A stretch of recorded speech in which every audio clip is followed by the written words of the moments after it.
Moments ago, the Health Committee handed down its follow-up to the estimates hearing, and in it the government has finally confirmed that a death has occurred at the Caboolture Hospital due to malpractice. We start by paying our deep sorrows to the family and give every single resident who relies on that hospital the ironclad guarantee that our pursuit of getting them a world-class health system will continue. What the report hasn't done was follow through on the 12 other incidents that were revealed. And we asked pressing questions and were told that answers would be forthcoming, and they have not been. So yes, this hospital needs some serious work done on it. But until the government admits there's a problem and takes it seriously, we will continue to be in this cycle of cover-ups. And in a moment, Ros will explain the history, and both Deb and Andrew, whose constituents rely on this hospital, will explain why this is important. But the Wellcamp saga highlighted a cover-up about waste. The Caboolture Hospital is a cover-up that has led to a loss of life and trauma for families. And that is the next level of a government that has given up on integrity. And until the government acknowledges that this is a serious problem and that it has to be open and accountable and reveal every bit of information of those 12 inquiries and give an ironclad guarantee that this hospital will be repaired, that the doctors and nurses will be listened to, that proper training will occur, and that residents in that area can have a world-class health service, we will continue to press for the change that Queenslanders deserve. Over to you, Ros. Thank you, David. Ros Bates, Shadow Minister for Health and Ambulance Services and Registered Nurse. I just wanted to take you quickly through the Caboolture timeline. Now, this all started with whistleblowers contacting the LNP. We then held a town hall meeting. We raised these issues in Parliament, and the government at the time said that we were making up stories and we weren't telling the truth and that whistleblowers were lying. The review was then announced with sham terms of reference and timeframes. The LNP had the timeframes extended to include those patients who had come forward and who were not included in this review. We then had a second town hall. Then the review process was handed down, and it said that there could have been a death due to surgical malpractice, and now we know that that is the case. In estimates, I asked whether there were any surgical deaths prior to 2020. The question on notice response now confirms that there was a death prior to 2020. During estimates, I asked who died. Was it a mother or was it a baby? We still don't know the answer to those questions. And worse than that, we find out that there are now 12 reviews going on at the Caboolture Hospital. What on earth are they, and why wouldn't the government and the CEO of the hospital answer those questions that I asked in estimates? If there has been a death due to malpractice, it obviously has to be referred to the coroner. And as David mentioned, we feel very sorry for the family, but what we want to know is the answers. Who actually died? What has been done to make sure that it doesn't happen again? And whistleblowers continue to come forward on Caboolture. Thanks, Ros. Deb Frecklington, Member for Nanango. I very proudly represent the good people of the Kilcoy-Somerset region. Now, these people deserve a world-class health system, and it's only due to the hard work and dedication of the LNP, asking the questions, listening to the whistleblowers, that we are standing here today. Now, tragically, my community has lost a person. I don't want to see one more person lost because of the failures of Labor's health system. Now, my community deserve a world-class health system. They deserve, when they have to travel out of town to go to Caboolture Hospital, they deserve to go home alive to their family. We want to know what is going on and what is the answers that is going to come out of this review that unfortunately is only happening because of the hard work and dedication of the whistleblowers from the hospital and from the LNP Opposition. Andrew Powell, Member for Glasshouse. Like Deb, my communities rely on the Caboolture Hospital. And like Deb, my constituents have been coming forward to me, concerned for the health of the doctors and the nurses working in that hospital, concerned that they're working within a broken system, but also bringing their stories, their horrific stories of their treatment at Caboolture Hospital. I can only imagine that my neighbouring colleagues, Minister Mark Ryan in Morayfield and Ali King in Palmerston, are receiving similar stories from their constituents. And yet we're hearing nothing. Did Minister Mark Ryan know about this? If he did, why didn't he say something? Did he not say something for political reasons? And Ali King, member for Palmerston, sits on the Health and Environment Committee, sat through estimates yesterday, had 4.5 hours to ask a question about Caboolture Hospital, and she didn't. My constituents, we've been raising those matters with Metro North Hospital and Health Service and through Shadow Minister Ros Bates, through Parliament and the estimates itself. Our constituents, those of the broader Moreton Bay region, deserve better from their local members if they're not getting the same. David, the review last year found that there was a death, so how is this different to that? What has happened today is for the first time the government has confirmed that it was due to malpractice. But what it hasn't done is furthered up what the other 12 are. What it hasn't done is explained who they were and why it occurred. And what it hasn't done is made a commitment to do better into the future.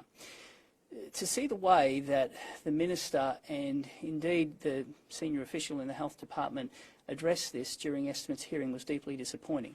Throughout it, it feels as though the government sees this as a political problem rather than a medical one. And I'm not convinced they yet understand the magnitude, the angst and our desire to get justice for Queenslanders. And we're going to continue to pursue it until every one of those 12 cases, the people get justice and that every person who lives in that area can have a world-class health system they rely on.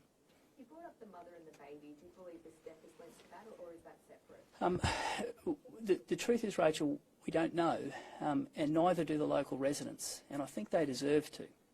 I think the least that could have been forthcoming was to explain who it was and why it occurred.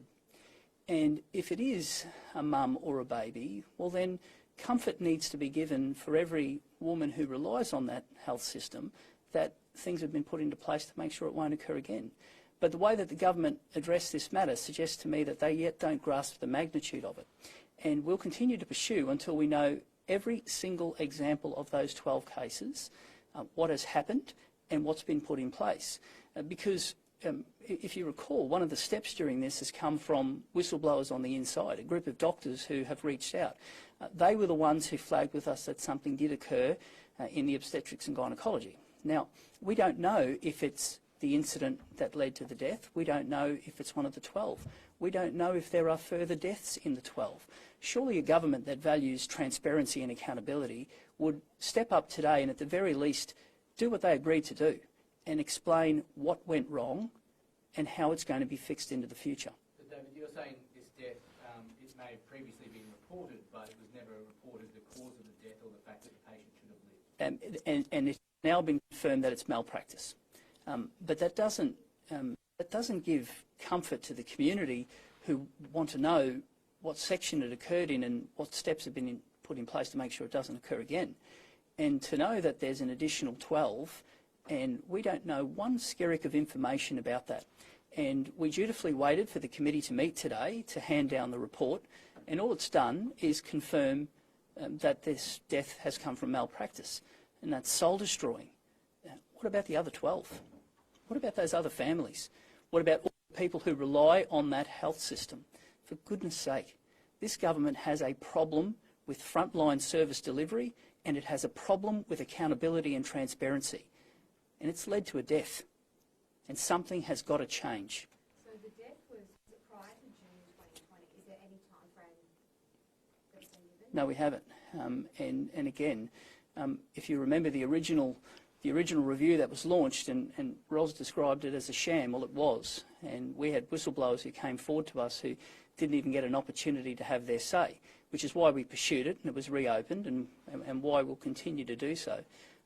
But we don't know the 12 where they relate to. We don't know the period of time. We don't know the section of the hospital. We don't know if those victims have got justice. We don't know a thing about it. We don't even know whether or not the death is a mother or a child. So, and the death is in addition to 12? Yes. Yeah. What other avenues do you have to find out about these 12 ongoing investigations? We've made our own inquiries. We can't get any more info. What more can you do? Well, I would have thought Ros asking on the floor of estimates and an agreement that that information would come back, I would have hoped that that had happened half an hour ago. It hasn't. That is deeply disappointing.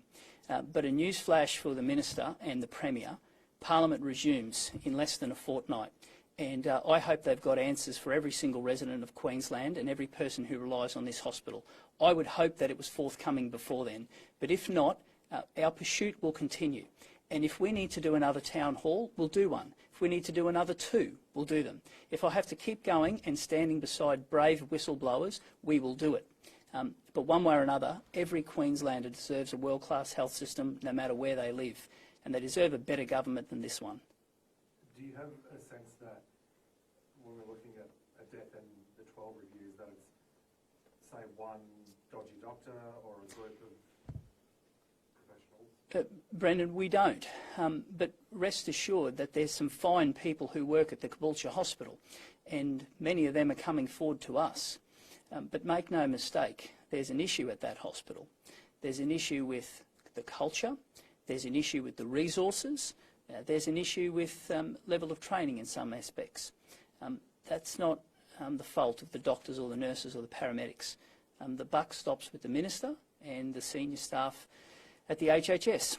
And what we saw in estimates was a desire to try to sweep the problem under the rug rather than find a solution. And we're going to keep coming back until there is one. Just on another note, Nick DeBrenny held a press conference just a couple of hours ago now across the road, and he seemed to not be aware about what was heard at estimates earlier today in regards to the CCC looking into the QBCC and receiving 30 complaints. Did you catch his press conference? Yes. What did you make of that? The only thing more alarming than Minister DeBrenny not having seen the hearing was the fact that the Minister DeBrenny doesn't know what's going on within the QBCC. Each are equally alarming. As days go by, it's increasingly becoming apparent that that Minister is not across his brief and has no desire to give the hard-working builders of this state a regulator that they deserve, and the staff who work there a Minister who will respect and value them. And as for his answer about why it is important to engage a Labor lobbyist for a Labor Minister to talk to a Labor-appointed chairman with strong links to the Labor Party, I re-watched it a few times and I didn't understand the gobbledygook. So I hope next time Mick stands up he might be able to clear up why taxpayers' money should be spent with the Labor Party washing money back through the Labor Party so the Labor Party can talk to the Labor Party. He says he was busy this morning. He was on ABC Radio Sure. as well. Little troubling that nobody mentioned to the Minister before he stood up what was on the floor of estimates. But I think what's more alarming is he doesn't know what's going on in the QBCC. That's the issue that most builders today would look at and say, fixing this organisation is beyond his remit. He says 30 complaints to the CCC doesn't concern him. What do you make of those comments? What should concern him is a culture where the QBCC is not operating as an independent entity. What should concern him is having to engage a Labor lobbyist to talk between himself and his chairman. And what should concern him is that bodies thought it appropriate enough to launch their own investigation, and one is continuing. And I would have thought that at the very least he should know if it relates to the board or a staff member. Thank you. Thanks all. Thank you.